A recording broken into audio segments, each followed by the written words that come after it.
Steve Ferentz from SUNY Polytechnic Institute's Colleges of Nanoscale Science and Engineering here at SEMICON West 2015 in San Francisco. And with me is Ben Bunday from SUNY Poly SEMATECH, CD Metrology Project Manager. Thanks so much for joining me. Thank you.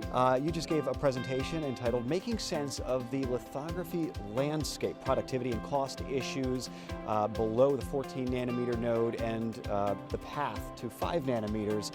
Bring me through the ideas that you really wanted to convey to this crowd, especially as New York State in many ways becomes the leader in creating these technologies, enabling these smaller nodes under Governor Andrew Cuomo's initiatives, and especially the big announcement that we recently heard from IBM, an announcement that happened at SUNY Poly CNSC, the most powerful chip at 7 nanometer, at the 7 nanometer node created in partnership with Global Foundries and Samsung. So some progress being made, yes. And it ties in kind of nicely because you're saying, okay, what do we do to get even further?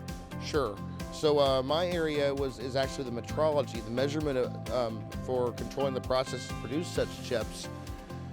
More is needed. So what they have shown that it can be done. Now, in order to increase yields to where we will need and make these manufacturable processes in high volume manufacturing, you need good metrology. Now, our group has been for over a decade tracking the major gaps in the metrology infrastructure, and that's a capability that we bring to the site that we're at in New York. In a nutshell, there are several key issues that need to be solved as we go forward to 5 nanometer node technology. There's imaging CD. That's our CD SEMs that we've been using for years. They have stagnated in resolution and greatly need an improvement, and there are solutions out there that I showed that are capable if the industry is ready to seize and invest in the infrastructure needed. Another one for the next generation films and scattering CDs. So scattering CD has been using scatterometry for a long time.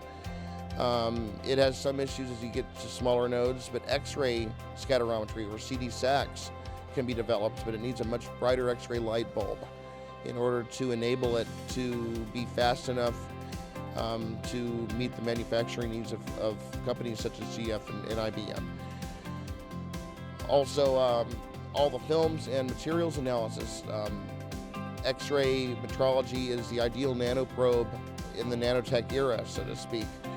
And a brighter light bulb there as well with a very small spot could greatly enable much better and more X-ray metrology, the kinds that companies like that need in order to keep moving down the path and getting good processes. There's also defect metrology I wanted to add. As bright field runs out of speed, SEMATECH's been working for a few years on electron beam solutions that will take us toward to the end of Moore's Law, and that's underway. Okay, great. Ben Bunday, thanks so much for your perspective here at SEMICON West 2015.